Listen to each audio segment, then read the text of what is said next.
Masih apa sih? Bisa ada.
contoh yang boleh kita dapati daripada ini. Dengan nama Allah yang Maha Pengasih lagi Maha Penyayang, segala pujian bagi Allah Subhanahu wa taala dan selawat serta salam alaihi wasallam. Dalam hikmah Ramadan kali ini, saya ingin membicarakan tentang topik Rasulullah.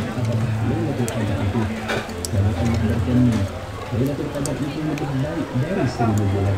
Yakni, jika sesuatu amalan atau ibadah yang dilakukan pada Lailatul Qadar, ia adalah lebih baik dari amalan yang dilaksanakan sepanjang 1000 bulan dan tidak ada di dalamnya Lailatul Qadar. Dan pada malam itu, para malaikat serta Jibril alaihissalam turun dengan dunia rahmat dan keberkatan dari Allah Subhanahu wa taala. Malam itu penuh dengan kesejahteraan sehingga terbitnya fajar. Maka jangan kita sia-siakan peluang keemasan ini yang terselamat dari hukuman dan juga siksaan pada mereka tersebut. InsyaAllah moga-moga saya berdoa rasa ringkas hari berbahagia. Bismillahirrahmanirrahim. Maka jangan kita sia-siakan peluang keemasan ini untuk kita terus menghidupkan diri dalam melaksanakan ibadah, memperbanyakkan amalan-amalan saleh dan mengerjakan hadiah. Ustazah Nurul Izzah Syamsani, min fadlik Ustazah. Assalamualaikum warahmatullahi ta'ala wabarakatuh. Bismillahirrahmanirrahim. Alhamdulillahirabbil alamin. Wassalatu wassalamu ala asyrafil anbiya'i wal mursalin sayyidina Muhammadin wa ala alihi wa sahbihi ajma'in. Dengan nama Allah yang Maha Pengasih lagi Maha Penyayang, segala pujian bagi Allah Subhanahu wa taala dan selawat serta salam ke atas junjungan besar kita Nabi Muhammad sallallahu alaihi wasallam. Dalam hikmah Ramadan kali ini, saya ingin membicarakan tentang topik